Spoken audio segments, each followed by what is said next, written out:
My name is Alex Ware. I'm the bird curator here at the Milwaukee County Zoo. Why don't you join me on a tour of our building where you can see some things that you might have seen before, and maybe I can show you a few things that you haven't. So as we exit our tropics area, we enter our African Savanna region. So on the left here, you'll see a couple habitats that house animals that are native to the African savanna. We have our Kopi and our termite habitats. Currently, the Kopi habitat is occupied by a crocodile bird who's kind of hanging out in the back there, and a pair of white-headed buffalo weavers. We think the buffalo weavers are on eggs. One of the two birds is in that basket up top on the ceiling. So that's pretty indicative that they're incubating eggs. So we're pretty excited about continuing to breed that species. We have bred them in the past. In our termite habitat, we have the breeding pair of crocodile birds. So if you come out to the Milwaukee County Zoo Aviary, please take time to appreciate our crocodile birds because you're not going to see them at many zoos throughout the country. We have our Cape thick-knees, which are kind of brown speckled birds. We have a red-bill hornbill. We have some gold-breasted starlings. And we have a pair of violet-backed starlings that are awaiting a male that will be coming this spring. And we're hoping to breed those species as well. Okay, we're going to leave our savanna region of the aviary now, and we're going to head into what is our shorebird area. So the birds that reside in here are birds that you may have seen as you travel the country. Most of these, or all of these, are North American species. But we have a pair of bufflehead, which are ducks that you'll see off the shores of Milwaukee.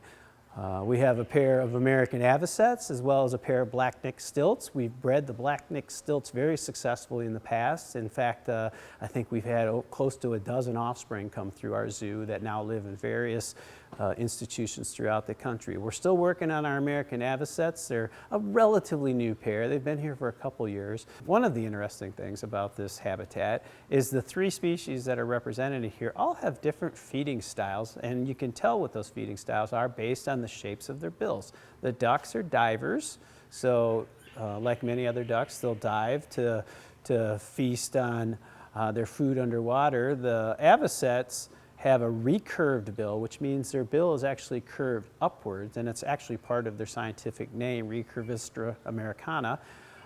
And the stilts are more ploving birds, like you'll see running around on the beaches. You'll see them sticking their beaks into the sand, trying to find invertebrates and small crustaceans in the sand. So for having only three species in the habitat, they have three unique feeding styles, which we tailor to by feeding them in different fashions.